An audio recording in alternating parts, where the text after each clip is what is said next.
నమస్కారం D news కు స్వాగతం నేను మే శ్రీనివాస్ మలేరియా అంతం మన పంతం అనే నినాదంతో ప్రపంచ మలేరియా దినోత్సవాన్ని పురస్కరించుకొని మలేరియాపై ప్రజలకు అవగాహన కార్యక్రమాన్ని నిర్వహించేందుకు జిల్లా వ్యాప్తంగా మలేరియా నిర్మూలన ర్యాలీని నిర్వహిస్తున్నట్లు జిల్లా కలెక్టర్ తమీమ్ అన్సారీ అన్నారు.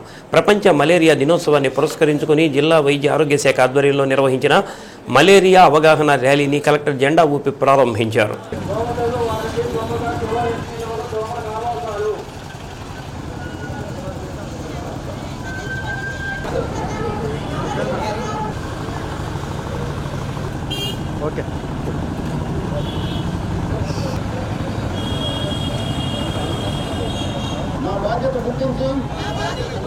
ప్రజలలో మలేరియాపై పూర్తి అవగాహన కలిగించేందుకు ర్యాలీ నిర్వహిస్తున్నామని కలెక్టర్ తెలిపారు. మలేరియా అనుమానం ఉన్నప్పుడు దగ్గరలో ఉన్న పిహెచ్సిని సందర్శించి వ్యాధి నిర్ధారణ చేసుకోవాలని అన్నారు. పంచాయతీరాజ్ డిపార్ట్మెంట్ అనుసంధానంగా పరిసరాల పరిశుభ్రత, దోమల నిల్వలు ఉన్న చోట పారిశుధ్య కార్యక్రమాలు ముమ్మరం చేస్తున్నామని తెలిపారు. ప్రజలు దోమల నుంచి కాపాడుకోవడానికి మస్కిటో కాయిల్స్, దోమతెరలు తప్పనిసరిగా వాడాలని అన్నారు. వాట్సాప్ గవర్నెన్స్ ద్వారా దాదాపు 700 సేవలు అందుబాటులో ఉన్నాయని, సెల్ నెంబర్ ద్వారా హాయ్ అని టైప్ చేసి సెండ్ చేస్తే 700కి సంబంధించిన సేవలు వివరాలు లభ్యమవుతాయని తెలిపారు. కార్యక్రమంలో డిఎంఎండ్హెచ్ వెంకటేశ్వర్లు, మలేరియా అధికారి doctor Madhusudan Rao, municipal health officer doctor Vaishnavi, ASHA వర్కర్లు, నర్సింగ్ విద్యార్థులు, ఏఎన్ఎంలు పాల్గొన్నారు. అందరికీ నమస్కారం. ప్రపంచ మలేరియా దినోత్సవం ఏప్రిల్ 25 ప్రతి సంవత్సరం జరుపుకుంటున్నాము. ఆ క్రమంలో ఈ సంవత్సరం మలేరియా అంతం మనలోనే అనే థీమ్తో ప్రపంచ మలేరియా దినోత్సవం ఈరోజు జరుపుకుంటున్నాము.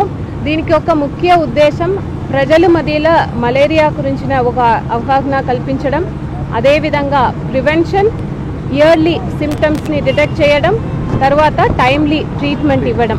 దీన్ని ముఖ్య ఉద్దేశంగా పెట్టుకుంటూ ఈరోజు మలేరియా గురించి అవేర్నెస్ క్రియేట్ చేయడానికి అవేర్నెస్ ర్యాలీ, అదేవిధంగా డోర్ టు డోర్ క్యాంపెయిన్ కూడా స్టార్ట్ చేయబోతున్నాము.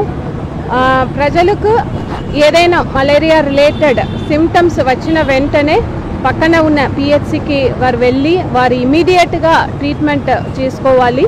అదేవిధంగా దీన్ని ప్రివెంట్ చేయడానికి ఎక్కడ ఎక్కువ హై రిస్క్ ఏరియాస్ ఉన్నాయో అక్కడ ఆ ఏరియాస్ని గుర్తించి అక్కడ ఎక్కువ యాంటీ లార్వల్ ఆపరేషన్స్ కానీ, ఫాగింగ్ ఆపరేషన్స్ కానీ Panchayati Raj department, health department, municipal administration department కలిసికట్టుగా పనిచేస్తారు.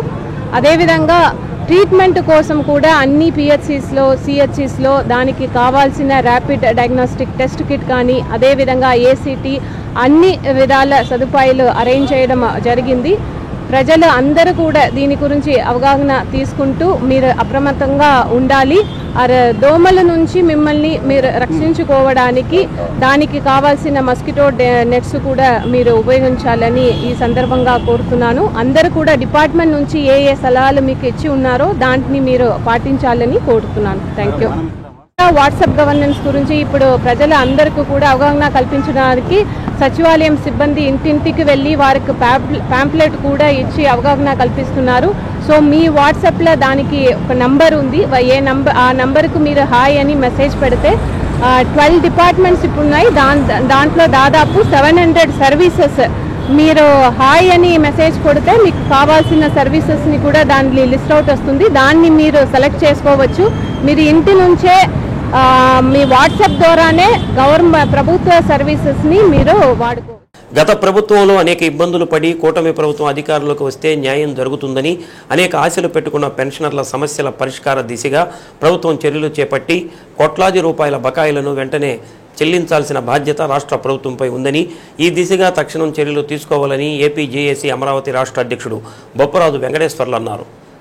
జిల్లాల పర్యటనలో భాగంగా ఒంగోలు వచ్చిన బొప్పరాజు వెంకటేశ్వర్లు రెవెన్యూ అసోసియేషన్ భవన్లో మీడియా సమావేశం నిర్వహించారు. రాష్ట్ర వ్యాప్తంగా 4,50,000 మంది పెన్షనర్లు ఉన్నారని, కూటమి ప్రభుత్వం విజయంలో పెన్షనర్ల పాత్ర ఎంతో ఉందని బొప్పరాజు అన్నారు. ప్రభుత్వ ఉద్యోగులుగా పెన్షనర్ల సమస్యలను ప్రభుత్వం దృష్టికి తీసుకువెళ్తున్నామని అన్నారు. 2018లో అప్పటి తెలుగుదేశం ప్రభుత్వం రిటైర్ అయిన రోజే బెనిఫిట్స్ ఇచ్చి పంపాలనే జీవో తీసుకురావడం జరిగిందని, అది సక్రమంగా రాష్ట్రంలో అమలు కావటం లేదని అన్నారు. పెన్షనర్లు అనేక పోరాటాల ఫలితంగా సాధించుకున్న అదనపు పింఛనుకు గత ప్రభుత్వం కోత విధించిందని, దీంతో పెన్షనర్లు తీవ్ర అన్యాయానికి గురయ్యారని అన్నారు. కూటమి ప్రభుత్వం అధికారులకు వచ్చిన తర్వాత అయినా గత ప్రభుత్వంలో అన్యాయానికి గురైన పెన్షనర్లకు న్యాయం చేయాలని అన్నారు. హెల్త్ కార్డులు సక్రమంగా పనిచేయటం లేదని, ఉద్యోగులకు హెల్త్ స్కీమ్ అమలయ్యేలా చూడాలని అన్నారు.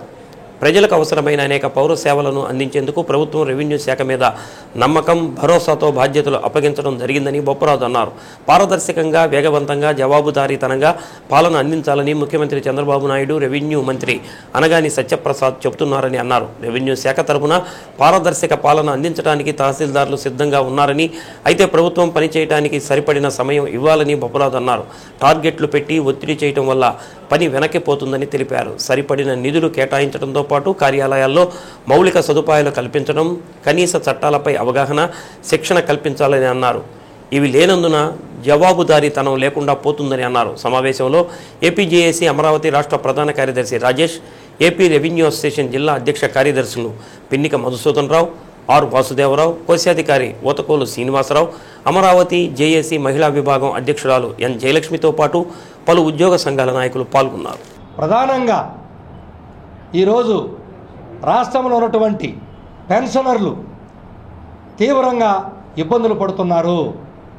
ప్రధానంగా 4,50,000 మంది ఉన్నటువంటి పెన్షనర్లు కూటమి ప్రభుత్వం వస్తే గత ప్రభుత్వంలో జరిగినటువంటి అన్యాయాలన్నీ న్యాయం జరుగుతుందని ఎంతో ఆశతో ఉన్నటువంటి రిటైర్డ్ ఎంప్లాయీస్కి ప్రధానంగా ఏదైతే అదనపు పింఛను 2016లో నాటి తెలుగుదేశం ప్రభుత్వంలో ఇచ్చినటువంటి 15%కి 75 ఏళ్ళు బతికితే 15% అదనపు పింఛను, 70 ఏళ్ళు దాటి బతికితే 10% ఇచ్చేటువంటి అదనపు పింఛన్ని గత ప్రభుత్వం 12%కి అదేవిధంగా 7%కి కుదించినటువంటి దాన్ని తిరిగి ఈ ప్రభుత్వం తక్షణమే వాళ్ళని పునరుద్ధరించాలని, 12%కి 15%కి పెంచాలని, అదేవిధంగా రిటైర్డ్ ఎంప్లాయీస్కి రావాల్సినటువంటి గ్రాట్యుటీ దగ్గర నుంచి, ఏపీజీఎల్ఐ దగ్గర నుంచి జీపీఎఫ్లు కానీ, ఎన్కాష్మెంట్లు కానీ ఇవన్నీ కూడా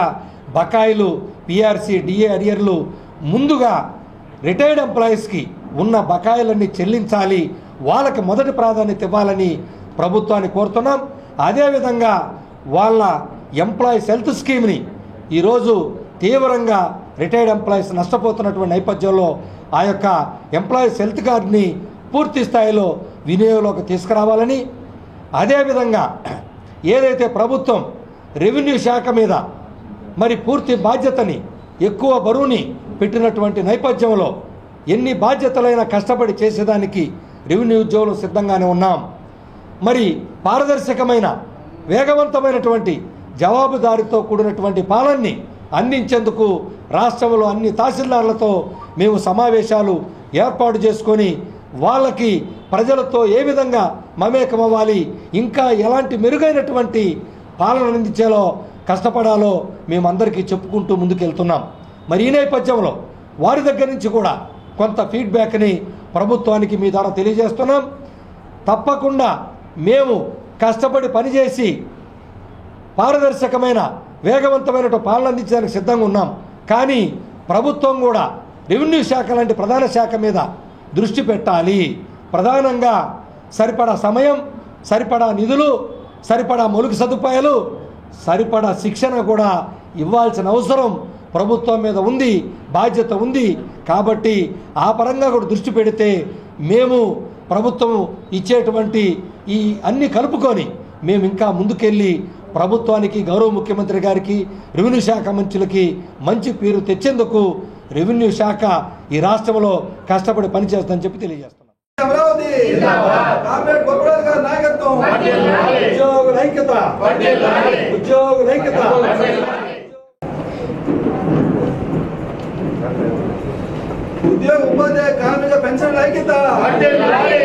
వీరయ్య చౌదరి హత్యకు గురైన ఆయన కార్యాలయాన్ని ఎస్పీ ఏఆర్ దామోదర్ పరిశీలించారు.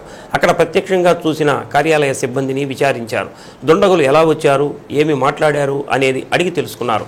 అత్యంత వేగంగా కార్యాలయంలోకి వచ్చిన దుండగులు నేరుగా వీరయ్య చౌదరి వద్దకు వెళ్లి చొక్కా పట్టుకుని పైకి లేపి కేవలం 2 నిమిషాలలో 2 వ్యక్తులు కత్తులతో పొడిచారని చెప్పారు. వీరయ్య కుప్పకూలిన తరువాత వెళుతూ ఈ విషయం బయటకు చెబితే మిమ్మల్ని చంపివేస్తామని హెచ్చరించి వెళ్లిపోయారని అక్కడ సిబ్బంది ఎస్పీకి తెలిపారు. ఘటనా స్థలాన్ని ఎస్పీ నిశితంగా పరిశీలించారు. ఎస్పీ వెంట ASP K Nageswararao, DSP Srinivasarao ఉన్నారు.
దేశం మనకేమిచ్చిందని కాదు, దేశం కోసం మనం ఎంత త్యాగం చేశామో నిరూపించుకోవాల్సిన సమయం ఆసన్నమైందని జనసేన పార్టీ జిల్లా అధ్యక్షుడు షేక్ రియాజ్ అన్నారు. భారతదేశంలో పుట్టడమే అదృష్టంగా భావించాలని అన్నారు. జమ్మూ కాశ్మీర్లోని పహల్గామ్లో జరిగిన ఉగ్రవాద చర్యలను తీవ్రంగా ఖండించారు. పహల్గామ్లో జరిగిన ఉగ్ర దాడిని ఖండిస్తూ ఉప ముఖ్యమంత్రి జనసేన పార్టీ అధ్యక్షుడు పవన్ కళ్యాణ్ ఇచ్చిన పిలుపు మేరకు జనసేన పార్టీ ఆధ్వర్యంలో నగరంలోని చర్చి సెంటర్లో మానవహారం నిర్వహించారు. ఈ సందర్భంగా భారత్ మాతకు జై అంటూ ఉగ్రవాద దాడిని నిరసిస్తూ పెద్ద ఎత్తున నినాదాలు చేశారు.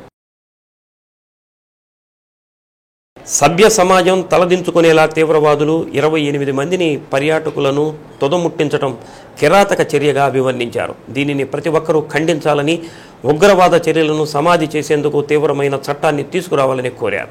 ప్రతి ఒక్కరికి దేశంపై ప్రేమ, భక్తి ఉండాలని అన్నారు. జనసేన పార్టీ రాష్ట్ర నాయకులు కంది రవిశంకర్ మాట్లాడుతూ పహల్గామ్లో జరిగిన తీవ్రవాద చర్యలకు నిరసనగా తమ అధినేత పవన్ కళ్యాణ్ ఇచ్చిన పిలుపులో భాగంగా గత 3 రోజులుగా కొవ్వొత్తుల ర్యాలీ, మౌన దీక్ష, నేడు మానవహారం నిర్వహిస్తున్నట్టు తెలిపారు. మానవహారంలో భాగంగా 100 అడుగుల జాతీయ జెండాతో చర్చి సెంటర్లో మానవహారాన్ని నిర్వహించారు. కార్యక్రమంలో చిట్టెం ప్రసాద్, సిహెచ్ రాంబాబు, ప్రమీల, కళ్యాణ్ ముత్యాల, వీర మహిళలు, జన సైనికులు పాల్గొన్నారు.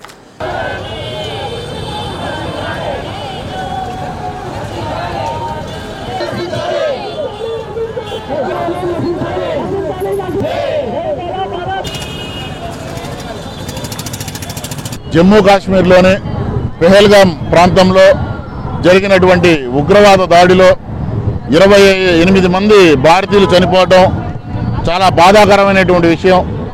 ఇలాంటి ఉగ్రవాద చర్యల్ని ఎవరు కూడా సమర్థించకూడదు. ఇలాంటి ఉగ్రవాదాలని ఇక ముందుట భారతదేశంలో ఉగ్రవాదులు అడుగు పెట్టాలంటే భయపెట్టే విధంగా చట్టం తీసుకొని రావాలి. అలాంటి చట్టాన్ని ఎన్డీఏ ప్రభుత్వం అమలు చేయాలి. అసలు భారతదేశంలో ఉగ్రవాదం అనేది లేకుండా చేయాలని చెప్పి ఒక భారతీయుడిగా మేమందరం కూడా జనసేన పార్టీ నుంచి కోరుకుంటున్నాం. ఏది ఏమైనా గతంలో ఎప్పుడూ లేనటువంటి విధంగా ఈసారి చాలా ఘోరంగా 28 మందిని చంపడం అనేది ఉగ్రవాదులు చాలా బాధాకరమైనటువంటి విషయం. జనసేన పార్టీ నాయకులు, వీర మహిళలు అందరం కూడా కలిసి ఈరోజు మానవహారం విజయవంతం చేయడం జరిగింది. దేశం మీద ప్రతి ఒక్కరికి కూడా భక్తి ఉండాలి. ఇది మన దేశం. దేశం మనకేమిచ్చిందనేది కాదు, మనం దేశానికి ఎంత సేవ చేశామనేది కూడా ప్రతి ఒక్క భారతీయుడు కూడా గుర్తుపెట్టుకోవాల్సినటువంటి విషయం. రాబోయే రోజుల్లో ఏ ఒక్క ఉగ్రవాది సంస్థకైనా ఎక్కడైనా ఉన్నట్టు తెలిసినా సరే వాళ్ళని, ఈ దేశాన్ని పట్టి ఉగ్రవాదం అనే సంస్థ భారతదేశంలో అడుగు పెట్టాలంటే భయపడే విధంగా కూడా చర్యలు ఉంటాయని చెప్పేసి జనసేన పార్టీ నుంచి ఉగ్రవాద సంస్థలన్నిటికీ కూడా హెచ్చరిస్తారు. భారతదేశంలో ప్రతి ఒక్కళ్ళు చాలా బాధపడాల్సిన రోజు వచ్చిందండి. ఈ మనకు జరిగిన 28 మందిని చంపిన కాశ్మీర్లో జరిగిన ఈ ఉగ్రవాదం అనేది ఎవరు సహించడం లేదు. భారతదేశంలో ప్రధానమంత్రి గారు ఆయన ఎంతో తీవ్రంగా చర్యలు తీసుకోబోతున్నారు. ఇలాంటివన్నీ చర్యలు అనేది చాలా అవసరం అండి. భారతదేశంలో ప్రతి పౌరుడు మనది అని సొంతదని చెప్పి వచ్చారు. ఈరోజు వీర మహిళలు, వీర సైనికులు అందరూ మొత్తం ప్రతి ఒక్కళ్ళు మానవహారంగా వచ్చారండి. నెక్స్ట్ పవన్ కళ్యాణ్ గారు ఆయన ఇచ్చిన పిలుపు ప్రకారం 3 రోజుల నుంచి మేము కార్యక్రమం చేస్తున్నాము. ఇటు మోడీ గారు కానీ, చంద్రబాబు గారు కానీ, ఇటు పవన్ కళ్యాణ్ గారు కానీ తెగ తిరుగుతున్నారు. దీని మీద స్పందిస్తున్నారు. వాళ్ళ కార్యకర్తలు చెబుతున్నారు, ప్రతి ఒక్కరు చేయమని చెబుతున్నారు. ఎన్డీఏ కూటమి అనేది చాలా బలంగా ఉందండి. ఈ ఉగ్రవాద చర్య అనేది మన అందరూ ప్రతి ఒక్కరు ఎక్కడున్నా సరే మనకు తెలియజేయాల్సిన బాధ్యత మనకుంది భారత పౌరులుగా. సింగరాయకొండ మండలం బింగినపల్లిలో అక్రమంగా సాగు చేస్తున్న రొయ్యల చెరువులను మత్స్యశాఖ జేడీ సిహెచ్ శ్రీనివాసరావు పరిశీలించారు. బింగినపల్లిలో అక్రమ ఆక్వా సాగు వల్ల సాగునీరు కలుషితమై పంటలకు ఇబ్బందిగా మారిన తరుణంలో రైతులు రాష్ట్ర మంత్రి డాక్టర్ శ్రీ డోలా బాలవీరాంజనేయ స్వామి, రాష్ట్ర మారిటైమ్ బోర్డు చైర్మన్ దామచర్ల సత్యలను కలిసి ఇబ్బందులను తెలియజేశారు. దీనికి స్పందించిన మంత్రి రైతులకు ఇబ్బందులు కలగకుండా చూడాలని సంబంధిత అధికారులకు పలు సూచనలు చేశారు. దీంతో మత్స్యశాఖ జాయింట్ డైరెక్టర్ మరికొందరు అధికారులతో కలిసి అక్రమంగా సాగు చేస్తున్న రొయ్యల చెరువులను పరిశీలించారు. చెరువుల నుంచి ఓట ద్వారా బింగినపల్లి సాగునీటి చెరువులకు రావటాన్ని అధికారులు గ్రహించారు. దాదాపు 25 సంవత్సరాలుగా రైతులు ఇబ్బంది పడుతూ గ్రామాల్లో మంచినీటి బోర్లు, బావులు ఉప్పు నీరుగా మారిపోయాయని, చెరువుల్లోకి వచ్చిన నీరు పంటలకు పనికి రాకుండా పోతుందని రైతులు అధికారులకు విన్నవించారు.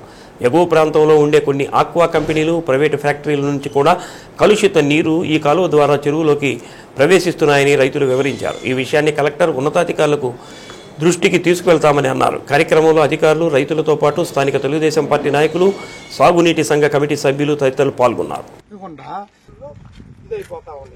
దీని లీకేజ్ వల్ల చెరువులు, బావులు అన్ని కలుషితం అయిపోయి ఉప్పు నీరుగా మారిపోయింది.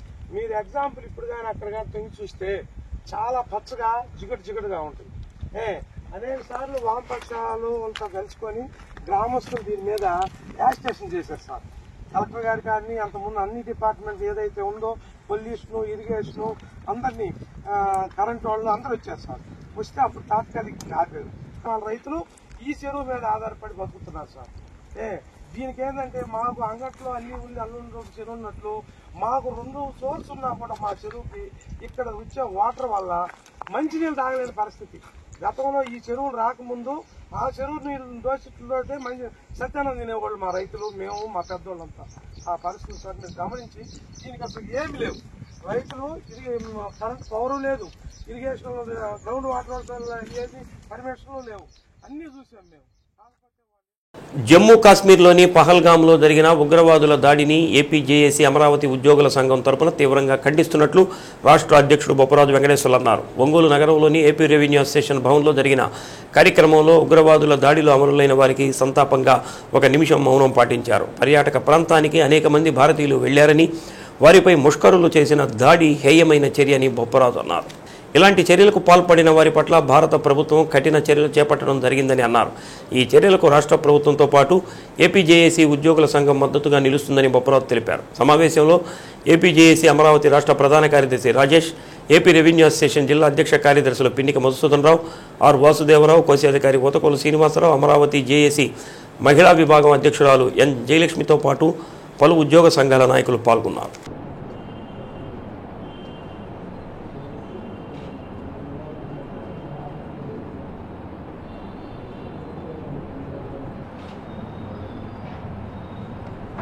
సో ఏదైతే పహల్గాం దాడిలో చాలామంది భారతీయ ఏదైతే అక్కడ పర్యటన కోసం పర్యాటక కేంద్రంగా మన భారతీయులు వెళ్ళారో వాళ్ళందరినీ ముష్కరులు మట్టుబెట్టడం చాలా హేయమైనటువంటి చర్య. ఇలాంటి చర్యలకు పాల్పడినటువంటి ఎవరినైనా సరే తీవ్రంగా వారి మీద కఠినమైనటువంటి చర్యలు తీసుకునే దిశగా భారత ప్రభుత్వం ఇప్పటికే చర్యలు ప్రారంభించిందని వింటా ఉన్నాం. తప్పకుండా భారత ప్రభుత్వం చేపట్టే ఇలాంటి చర్యలకైనా ఇప్పటికే రాష్ట్ర ప్రభుత్వం పూర్తిగా సంఘీవం ప్రకటించింది. ఏపీజేఎస్ అమరావతి ఉద్యోగ సంఘాల పక్షాన కూడా మేము కూడా మా యొక్క సంపూర్ణమైనటువంటి మద్దతును కూడా తెలియజేస్తా ఉన్నాం భారత ప్రభుత్వానికి. పహల్గామ్లో ఉగ్రవాదుల దాడిలో భారతీయులు 28 మంది మృతి చెందడం చాలా బాధాకరమైన విషయమని, వారికి అశ్రు నివాళులు అర్పిస్తున్నామని విశ్వ హిందూ పరిషత్ అధ్యక్ష కార్యదర్శులు బలరాం, తూనుగుండ మల్లికార్జునరావు అన్నారు. ఒంగోలు దక్షిణం బజార్లోని వెంకటేశ్వర స్వామి వారి దేవస్థానంలో విశ్వ హిందూ పరిషత్ ఆధ్వర్యంలో నివాళులు అర్పించే కార్యక్రమం చేపట్టారు. పాకిస్తాన్ ప్రేరేపిత ఉగ్రవాదులు భారతదేశంలోని భారతీయులపై విచక్షణారహితంగా కాల్చి చంపి ఒక భయాన్ని సృష్టించారని, ఆ భయాన్ని భారతీయుల్లో ఉండకుండా పోగొట్టేందుకు ప్రధానమంత్రి నరేంద్ర మోడీ ప్రతీకార చర్యలకు పూనుకోవాల్సిన అవసరం ఉందని అన్నారు. భారతదేశంలో ఉగ్రవాదులు అనుమతించరాదని, దాడులు చేస్తే వారిపై వెంటనే కఠిన చర్యలు ఉండాలని పేర్కొన్నారు. పర్యాటకులపై ఇలాంటి దాడులు చేస్తే పాకిస్తాన్ ఉగ్రవాదులను భారత్ చూస్తూ ఊరుకోదని హెచ్చరించారు. కార్యక్రమంలో విశ్వ హిందూ పరిషత్ సభ్యులు అరవింద్ లక్ష్మి, వెంకయ్య, చెంచయ్య, పబ్బిశెట్టి శ్రీనివాసరావు, రాధారమణ గుప్తా, జంజం తదితరులు పాల్గొన్నారు.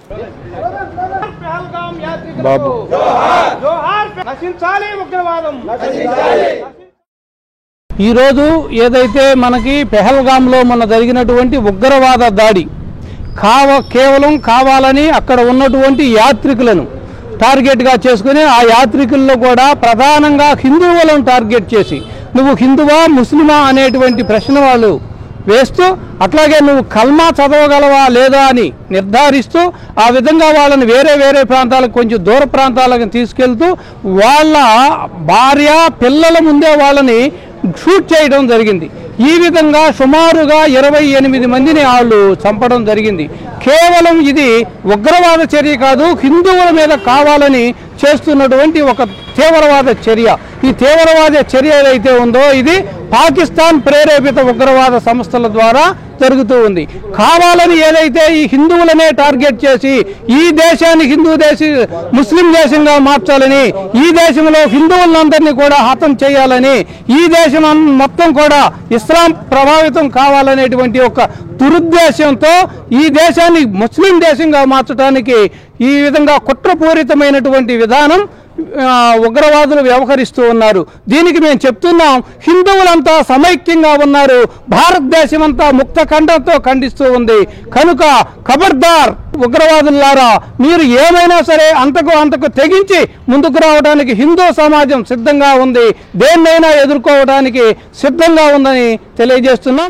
నా పేరు తూనుగుండ మల్లికార్జునరావు, ప్రకాశం జిల్లా విశ్వ హిందూ పరిషత్ అధ్యక్షుడిగా పనిచేస్తున్నాను.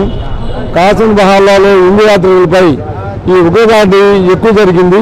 28 మంది అతి దారుణంగా చనిపోయారు. వాళ్ళందరినీ ఈ విధంగా చేసినందుకు చాలా బాధపడుతున్నాము. కాబట్టి దీని మీద ఎక్కువ తీవ్రతగా గవర్నమెంట్ వారు చర్య తీసుకొని ఇది నశింపజేయాలని కోరుకుంటున్నాం. ఇంత దారుణంగా ఇంత కిరాతంగా చంపినప్పుడు అసలు వాళ్ళ యొక్క లోపల వాళ్ళ ఫీలింగ్ అసలు ఎంత బాధాకరం ఉంటుంది. అసలు మాకే ప్రతి ఒక్క భారతీయుడికి ఎంతో బాధ చలించారు. అసలు ప్రతి ఒక్క హృదయం చలించిపోయింది. ఇలాంటి వాటి ఉగ్రవాదుల్ని తీవ్రంగా ఖండించి మన ప్రధాని మోడీ గారు వీళ్ళ మీద సీరియస్గా యాక్షన్ తీసుకొని ఇట్లాంటి ఉగ్రవాదులు ఇలాంటి మన భారతీయుల మీద మళ్ళీ ఇలాంటి రిపీట్ జరగకుండా చేయాలని మనస్ఫూర్తిగా ప్రధాని మోడీ గారిని తెలుపుతున్నాను. జై శ్రీ. జమ్మూ కాశ్మీర్ పహల్గామ్లో ఉగ్రవాదుల దాడులకు నిరసనగా వాసవి క్లబ్ ఇంటర్నేషనల్ ఆధ్వర్యంలో కొవ్వొత్తులతో ప్రదర్శన నిర్వహించారు. నగరంలోని గాంధీ రోడ్, గాంధీ బొమ్మ వద్ద నిరసన చేపట్టి ఉగ్రవాదం నశించాలంటూ నినదించారు.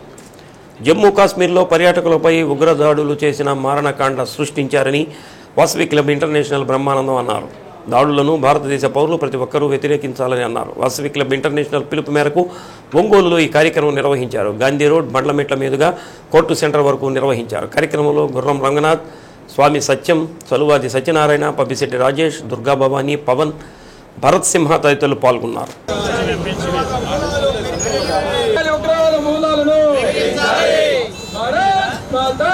జరిగిన దాడులను ఖండించాలి,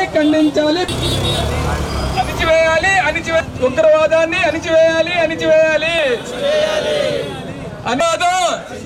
ఉగ్రవాదం భారత్ మాతా ఖండించాలి ఉగ్రవాదాలు. నిన్న జరిగిన దాడులకు నిరసనగా క్యాండిల్స్ ర్యాలీ చేయమని పిలుపునిచ్చారు. వారి ఆదేశాల మేరకు మేము ఒంగోలులో ఉన్న వాసవి క్లబ్స్ ఐదు క్లబ్స్ వాళ్ళు కూడా సంయుక్తంగా కవతల వాళ్ళ అశ్రు నివాళులు అర్పిస్తూ క్యాండిల్ ర్యాలీని నిర్వహిస్తున్నాము.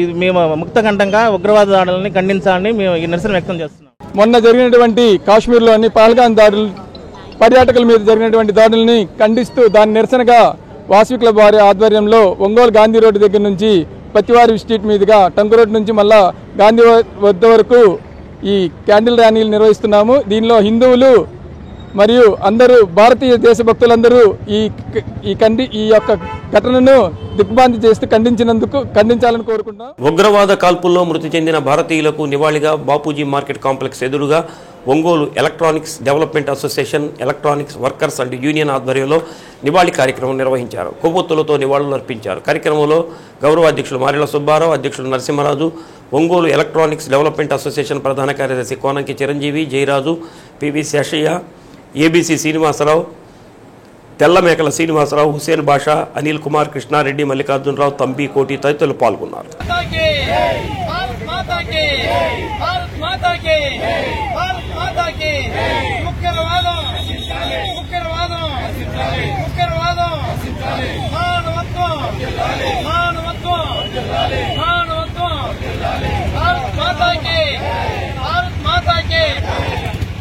అందరూ క్యాండిల్ బాబడి స్లోగన్ గట్టిగా ఉండి గట్టిగా రావాలా. ఉగ్రవాదం ఉగ్రవాదం ఉగ్రవాదం ఉగ్రవాదం ఉగ్రవాదం మానవత్వం భారత్ మాతాకి మానవత్వం మానవత్వం మానవత్వం మానవత్వం. వందే మాతరం వందే మాతరం భారత్ మాతాకి భారత్ మాతాకి భారత్ మాతాకి.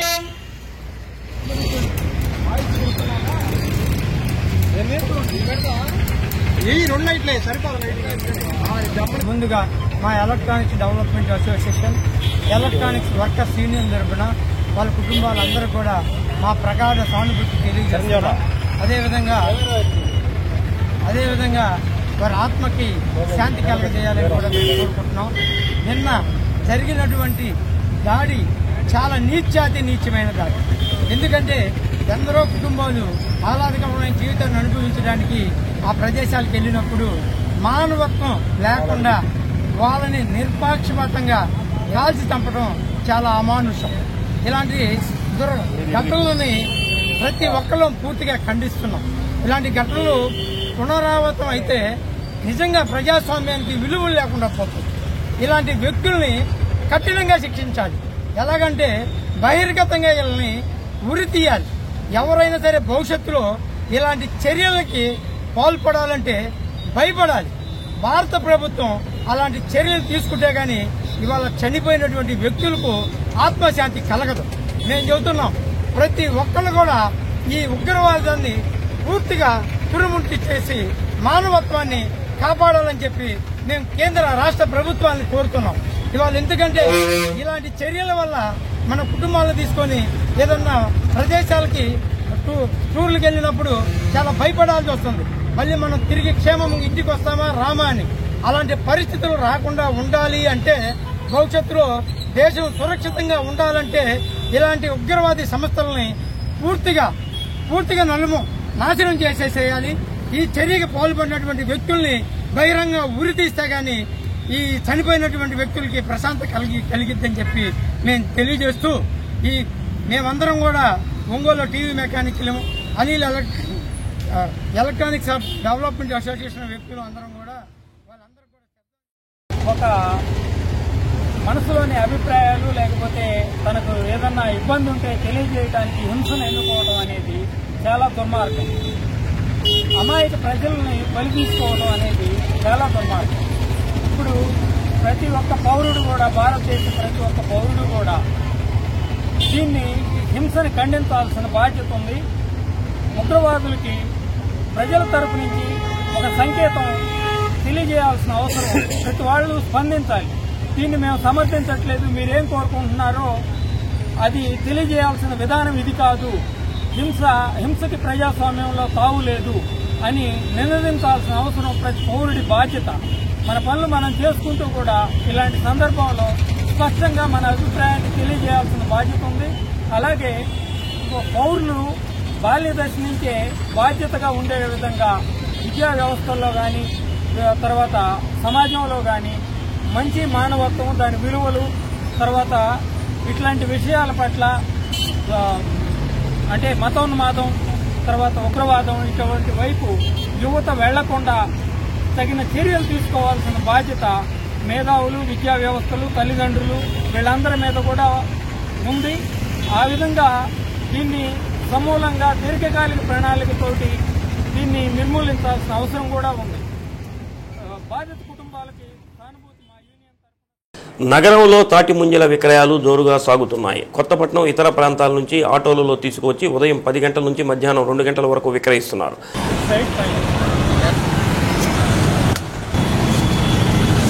ప్రధానంగా రంగారెడ్డి చెరువు ప్రాంతం, Gandhi road, Mangamuru road, RTC bus stand, Nellore bus stand, Kurnool road ప్రాంతాల్లో వీటి విక్రయాలు ఎక్కువగా జరుగుతున్నాయి. ఒక్కొక్క తాటికాయలో 3 ముంజలు ఉంటాయి. తాటికాయ ధర 20 రూపాయల వరకు పలుకుతుంది. తాటికాయల నుంచి ముంజలను తీశాక వచ్చే వ్యర్థాలను ఆటోలలో తిరిగి తీసుకువెళ్తున్నారు. ఎటువంటి రసాయనాల ప్రభావం లేకుండా సహజ సిద్ధంగా లభించే తాటికాయల్లోని ముంజలు పోషకాల పరంగా, ఆరోగ్యపరంగా ఎంతో మంచి ఆహారం. వేసవిలో తాటి ముంజలు తింటే శరీర ఉష్ణోగ్రతను తగ్గించి చల్లదనాన్ని ఇస్తాయి. తాటి ముంజలు మే నెల మొత్తం అందుబాటులో ఉంటాయని, ఈ 2 నెలలతో పాటు మంచి గిరాకీ ఉంటుందని అమ్మకందారులు అంటున్నారు.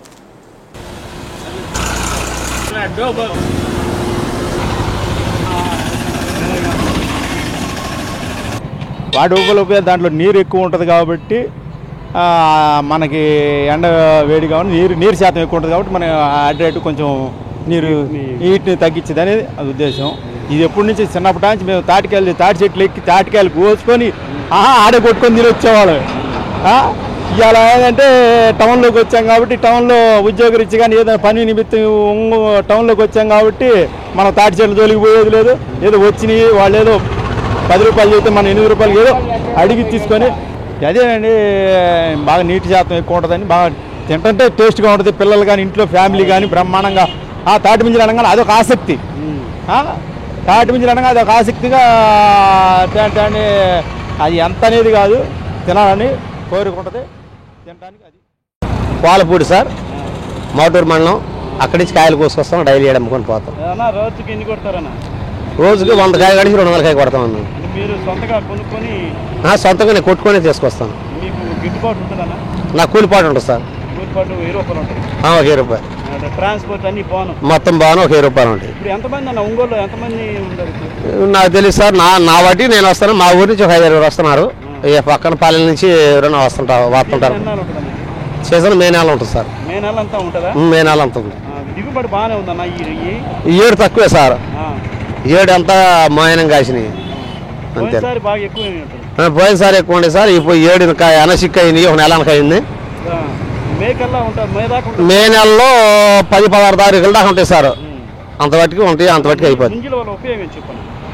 ముంజల వల్ల చల్లదానానికి ఉంటుంది, వెంటకి బాగుంటుంది సార్.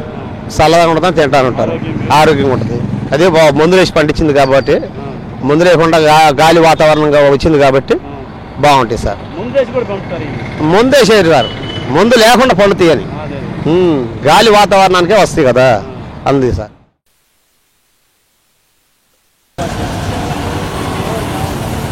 బాడీ డీహైడ్రేషన్ బాగా కంట్రోల్ అవుతుంది, డైజెషన్ సిస్టమ్ బాగుంటుంది, ఫ్రీ మోషన్ అవుతుంటుంది. ఇప్పుడు వచ్చే ఫ్రూట్ న్యాచురల్ ఫ్రూట్ కాబట్టి అందరూ తప్పకుండా తినాలి. మీరు ప్రతి సంవత్సరం తింటాం. వ్యాపారం పర్వాలేదు అన్న, ఒంగోలు ఎక్కడ వేసినా కాయలు బాగానే పోతాయి. మీరు ఎంతమంది వస్తుంటారు ఒంగోలు సెంటర్లో? మా చుట్టుపక్కల ఎవరైనా ఒక 20-25 మంది వస్తుంటారు, చుట్టుపక్కల ఊరు వాళ్ళు. మీరే కోసుకుంటారా వాళ్ళు కోసిస్తారా?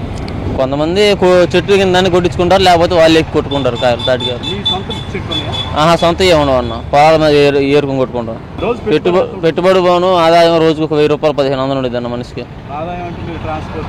మొత్తం పోను మనిషికి 1000 రూపాయలు 1500 ఉంటాయి. 1000 రూపాయలు అంటే తక్కువే కదా? అంతే.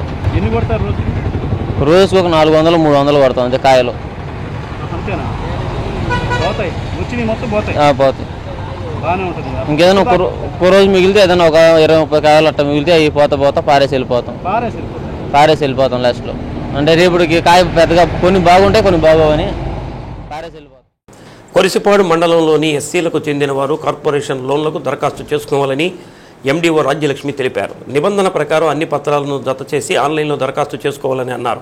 మే 10వ తేదీ వరకు ఆన్లైన్ దరఖాస్తు తుది గడువు అని రాజ్యలక్ష్మి తెలియజేశారు. కావున అర్హత కలిగిన వారు దరఖాస్తు చేసుకోవాలని సూచించారు. కోర్సుపాడు మండల ప్రజలందరికీ ఒక విజ్ఞప్తి అండి. ప్రతి సంవత్సరం లాగానే ఇప్పుడు కూడా ఎస్సీ కార్పొరేషన్ లోన్లు ఆన్లైన్లో దరఖాస్తు చేసుకోవడానికి ఆన్లైన్ వదిలారు. ఈ నెల 11వ తారీఖు నుంచి వచ్చే నెల అంటే 10/5/2025 వరకు నెల రోజుల పాటు ఆన్లైన్లో దరఖాస్తులు స్వీకరిస్తాం. అయితే లోన్లన్నిటికీ బిలో పవర్టీ లైన్ మాత్రమే అర్హత కలిగి ఉంటుంది. 21 సంవత్సరాల నుండి 50 సంవత్సరాల వరకు అర్హత ఉంటుంది. ఆధార్ కార్డు, కులము, ఆదాయము, date of birth, ration card, ఒక 2 పాస్పోర్ట్ సైజ్ ఫోటోలు, ఫోన్ నెంబరు మీరు ఆన్లైన్లో అప్డేట్ చేయాల్సి వస్తుంది.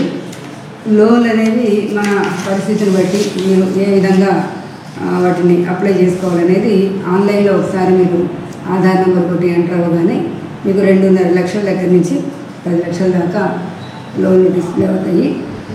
అట్లాగే ఆటోలు ఉంటాయి. ట్రాన్స్పోర్ట్ సెక్టార్లో ప్యాసింజర్ ఆటో అంటే 3 వీలర్ ఒకటి, 4 వీలర్ ఒకటి, కార్ అనేది, ట్రక్కు, ఇట్లాంటివన్నీ కూడా మీ యొక్క కెపాసిటీని బట్టి మీరు దేంట్లో అయితే మీకు మీ జీవనోపాధి మెరుగుపరుచుకునే అవకాశాన్ని మీరు కోరుకుంటున్నారో ఆ ప్రకారమే మీరు ఆన్లైన్లో వాటిని అప్లై చేసుకోండి. మే నెల 10వ తారీఖు చివరి తేదీ కనుక ఈ లోపుగానే అందరూ మీరు ఏ విధంగా ఎలా మీరు డెవలప్ అవ్వాలనుకుంటున్నారో ఆలోచించుకొని ఆన్లైన్లో ఎంటర్ అయ్యి ఇవన్నీ కూడా అప్లై చేసుకోవాల్సిందిగా. డి న్యూస్లో నేటి మాట. కొందరి ప్రవర్తన చెప్పు వంటిది. మనకి మద్దతు ఇచ్చినట్టే కనిపించినా వెనక నుంచి బురద చల్లుతుంటారు. డి న్యూస్ ఇంతటితో సమాప్తం. నమస్కారం.